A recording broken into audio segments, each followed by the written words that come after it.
continuing our discussion on the ancient Greek play of Medea. Now, Medea is calling out to the skies, kind of like her inner dialogue. We're kind of around the lines of 749. Medea speaking.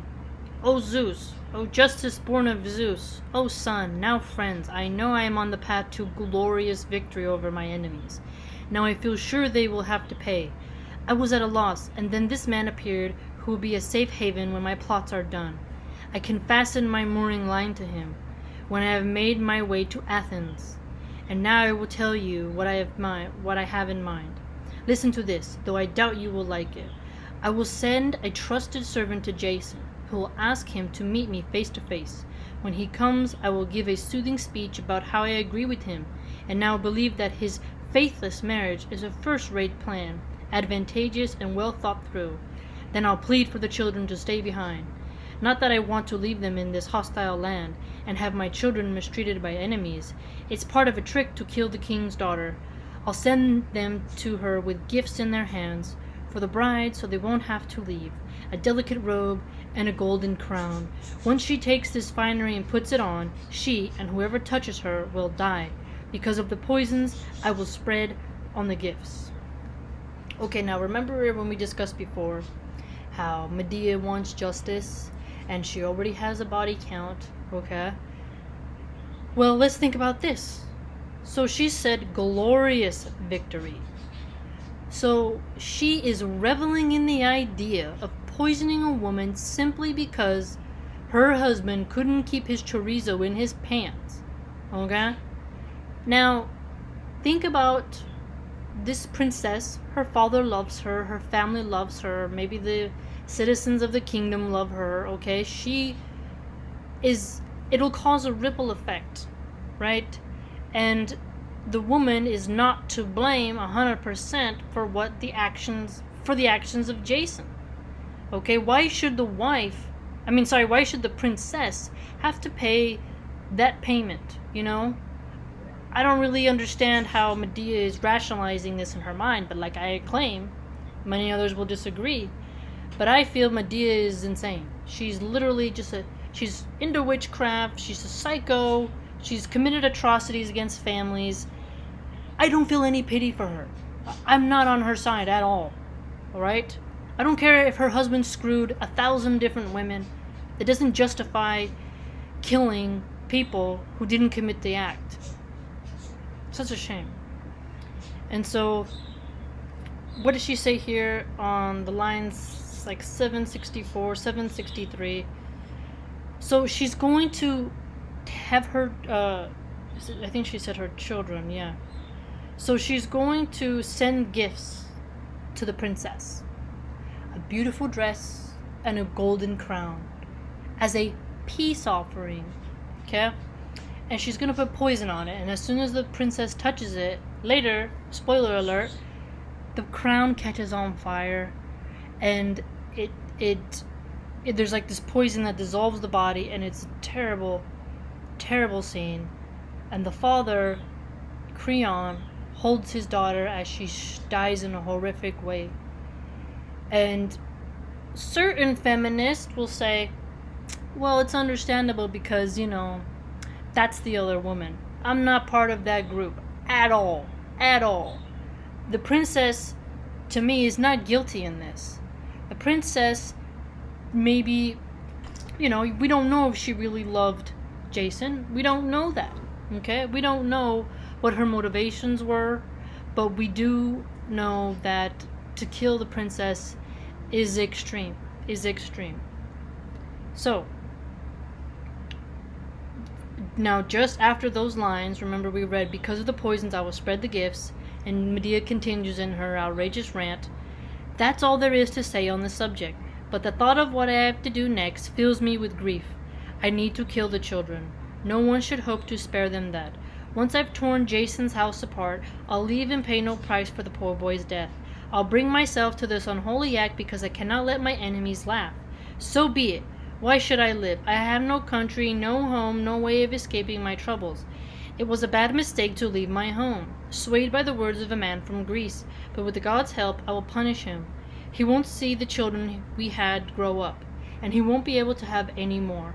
With his brand new bride, no, she's doomed to an agonizing death from my drugs. No one should think I'm meek and mild or passive. I'm quite the opposite. Okay. So, anyone feeling pity for Medea at this point, you're doing mental gymnastics in my mind. Because, oh, poor me, I don't want to live. Oh, I don't have a country anymore. Oh. But she's literally saying that she literally needs to kill her own children. I know some feminists are very anti-kid, okay?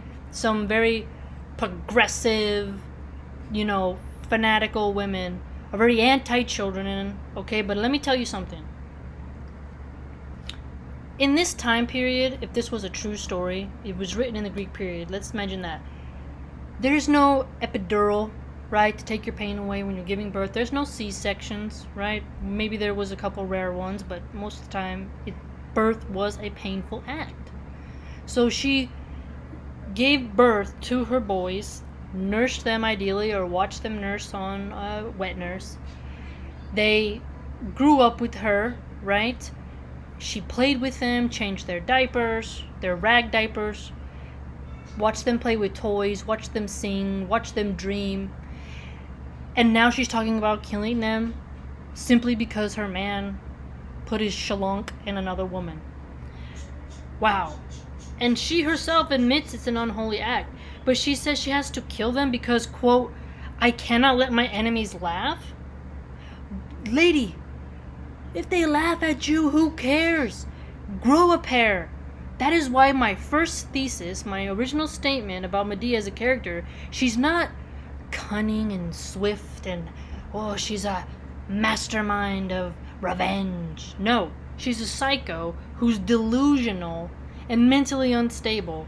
She's so weak and pathetic as a woman that she can't handle people laughing at her. Seriously? I mean, come on. Everyone gets laughed at. Everyone. Seriously. Now, she's going to tell, now Medea turns and talks to her attendants. We're around the lines of 805. One of you servants, go bring Jason here. And you, the friends I trust with my closest secrets, if you respect me and have women's hearts, you will say nothing about my plans. Exit one of Medea's attendants. Okay, think about this. She said, if you respect me, you won't tell the plans. Now, if I was a friend of somebody and I heard them saying ramblings like Medea has throughout this entire text, I would, number one, I'd tell her, hey, you got a problem, you need to go see a doctor, you need to go see a priest, whatever the hell it's gonna take for this psychotic woman to break out of her mental trance. Or I would go and tell an authority that this crazy woman is planning to commit a murder. If someone respects you, they will not let you degrade yourself to such an unholy act.